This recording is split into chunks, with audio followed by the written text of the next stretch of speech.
Saudara, bergulirnya kembali kasus pembunuhan Vina dan Eki menguak berbagai kejanggalan yang terus bermunculan. Kasus yang telah 8 tahun tenggelam ini kembali mencuat dengan setumpuk kontroversi, di antaranya soal kejanggalan dalam penetapan nama-nama DPO.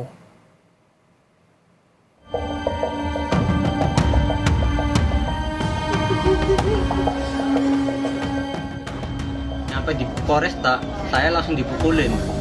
Suruh mengakui apa yang bukan saya lakukan. Kejanggalan dalam penyelidikan kasus kematian Vina dan Eki mulai terkuak satu persatu.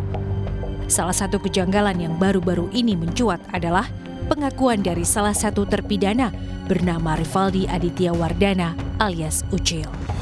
Kuasa hukum Rivaldi, Cindy Sembiring, menyebut pada tahun 2016 kasus kematian Vina dan Eki awalnya melibatkan 4 DPO, yakni Peggy alias Perong, Andika, Andi, dan Dani.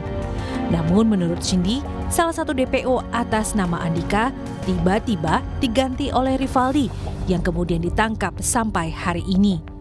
Yang menyebut Rivaldi sebagai Andika adalah ayah dari Eki, yakni Ibtu Rudiana yang saat itu turun langsung menangani kasus pembunuhan anaknya.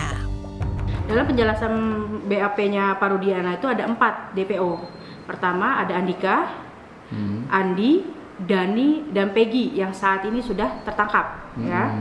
Nah itu semuanya tinggalnya. Yang itu ya kita nggak tahu ya. Ya, kita nggak tahu sama sekali seperti apa wajahnya, bentuknya seperti apa kami tidak tahu. Tapi di dalam BAP-nya Pak Rudiana tertulis mereka itu semuanya tinggal di Banjarwangunan, ya, bukan yang saat ini Peggy itu yang tertangkap di Desa Talun. Kenapa DPO saat ini itu menjadinya 3? Karena dianggap Rivaldi itu yang menjadi Andika.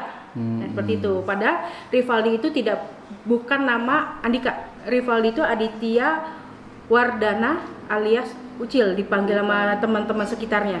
Ya, Andika itu tidak ada sama sekali. Dan ditangkap sebelum tanggal 31 Agustus. Rivaldi sudah ditangkap tapi dengan kasus yang berbeda. Sebelumnya, terpidana kasus ini, Saka Tatal, juga menyebut dirinya korban salah tangkap.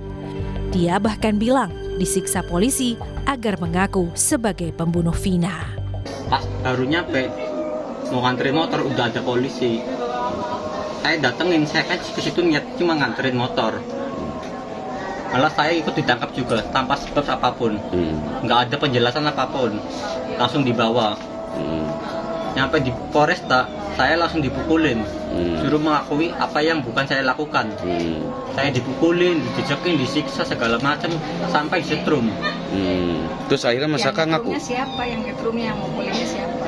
Yang mukulin, yang nyetrum itu anggota polisi semua. Tapi kita nggak tahu namanya.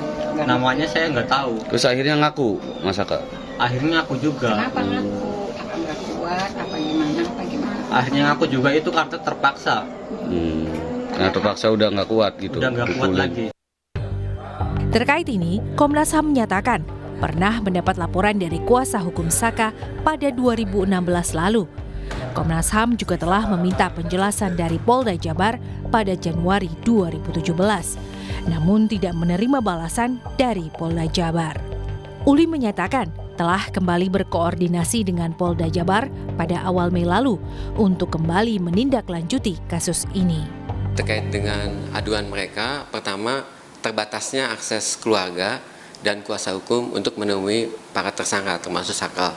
Yang kedua memang terkait dengan dugaan adanya penyiksaan ketika proses penyelidikan dan atau penyidikan. Nah kemudian ketika kasus ini viral, sebetulnya kami juga sudah berkoordinasi dengan Polda Jabar. Seperti itu. Kami ingin minta keterangan, informasi terkait tindak lanjut penanganan 3 DPO tersebut.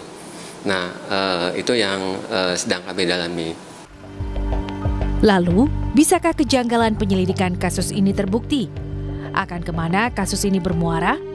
Tim Liputan, Kompas TV.